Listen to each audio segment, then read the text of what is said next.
ఇప్పుడు Jubilee elections వస్తున్నాయి ఇక్కడ.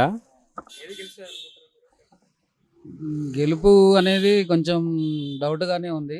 కాకపోతే ఈ ప్రభుత్వం చేసే పథకాలు అన్నీ కరెక్ట్గా ఇంకా అమలు పరచలేదు.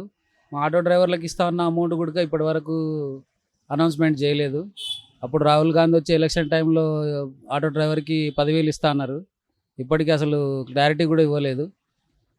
ఇక ఎలక్షన్ల గురించి అంటే ఇప్పుడు జనం ఆలోచించిన తీరు హైదరాబాద్లో అయితే దాదాపు బీఆర్ఎస్కే ఎక్కువ సపోర్ట్ ఉంది. కాకపోతే క్యాండిడేట్ని బట్టి ఏమన్నా తారుమారు అయ్యే ఆలోచన ఉంది అనుకుంటున్నా.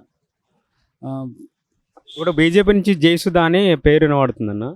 ఆమె బీజేపీ కూడా రాష్ట్ర స్థాయిలో మొన్న పెద్ద హై ఎలక్షన్లు జరిగినప్పుడు కూడా బీజేపీకి సపోర్ట్ పెరిగింది ఈ మధ్యకాలంలో. ఇంత ముందుకు ఇప్పటికీ చాలా పెరిగింది, అందులో డౌట్ లేదు.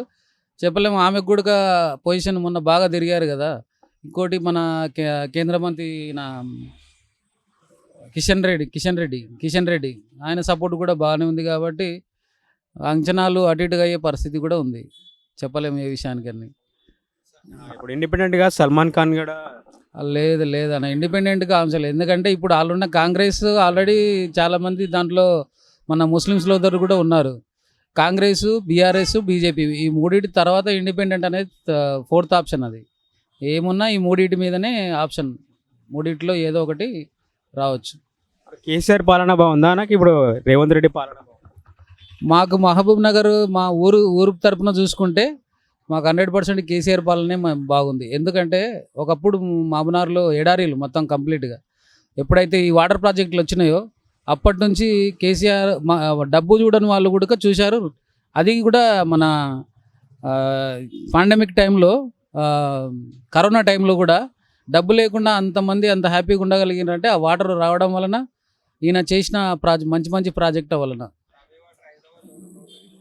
అది రోడ్ల మీద. ఇంకోటి, నేను ఈ దాదాపు 20 years నుంచి కారు నడిపిస్తుంటే ఇంతకుముందు, ఇప్పుడు ఆటో నడిపిస్తున్నా. కానీ ఈ డ్రైనేజ్ సిస్టమ్ అనేది ఇప్పటివరకు ఎవరు వచ్చినా కానీ ఇంప్రూవ్ అవ్వట్లేదన్న. ఏ ప్రభుత్వం వచ్చినా ఇంప్రూవ్ అవ్వట్లేదు డ్రైనేజ్ విషయంలో అయితే. అందులో ఏమాత్రం డౌట్, ఏ ప్రభుత్వం కూడా దానికి క్లారిటీ లేదు. అది ట్రాఫిక్ విషయం కావచ్చు. ట్రాఫిక్ ఇంకా రోజుకు పెరుగుతుంది. అయినా కానీ ఏ ప్రభుత్వం వచ్చినా ఈ రెండింటి మీద మాత్రం పరిష్కారం ఇప్పటికీ కంప్లీట్గా ఎవరు దృష్టి సారించలేదు.